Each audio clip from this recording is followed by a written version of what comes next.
అండి, welcome back to my channel. ఈరోజు మా అత్తమ్మ నెయ్యి ఎలా చేసిందో ఈ వీడియోలో చూసేయండి.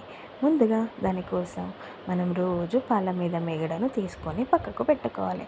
అలా రోజు చేయాలండి. ఒక బౌల్ నిండా మీగడంత అయ్యేంత వరకు ఈ మీగడని మనం రోజు ఫ్రిడ్జ్లోనే స్టోర్ చేసుకోవాలి.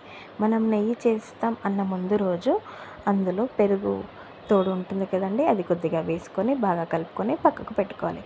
దీన్ని మాత్రం ఫ్రిడ్జ్లో పెట్టకూడదండి. నెక్స్ట్ డే మార్నింగ్ అది అంతా ఒక పెద్ద గిన్నెలో వేసుకొని కొద్ది కొద్దిగా వాటర్ పోసుకుంటూ వేడిలో చూపించినట్టు కలుపుకోవాలి. అలా బాగా కలిపాక మనకి వెన్న ముద్ద వస్తుంది.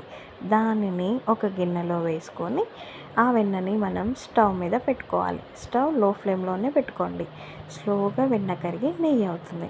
మనం వీడియోలో చూపించిన కలర్ వచ్చేంత వరకు ఉంచి స్టవ్ ఆఫ్ చేయండి. ఆ నెయ్యిని మనం ఒక జల్లితో వడగట్టుకుంటే అంతేనండి, స్వచ్ఛమైన నెయ్యి రెడీ అయిపోయినట్టే. మిగిలిన వాటర్ ఉంటుంది కదండి, మిగిలిన వాటర్ పెరుగు దానిలో మనం పోపు వేసుకొని చల్లచారు కూడా చేసుకోవచ్చు. అలా కూడా ట్రై చేయండి, చాలా బాగుంటుంది. మేము కూడా ట్రై చేసాం. టేస్ట్ సేమ్ చల్లచారు లాగానే ఉంటుంది. అంతేనండి, రోజు ఈ నెయ్యిని పిల్లలకు పెట్టండి. వాళ్ళు కూడా చాలా స్ట్రాంగ్ ఉంటారు, హెల్తీగా ఉంటారు. థ్యాంక్ యూ అండి. Do subscribe my channel. Please support me. Like చేయండి, షేర్ చేయండి, సబ్స్క్రైబ్ చేయండి.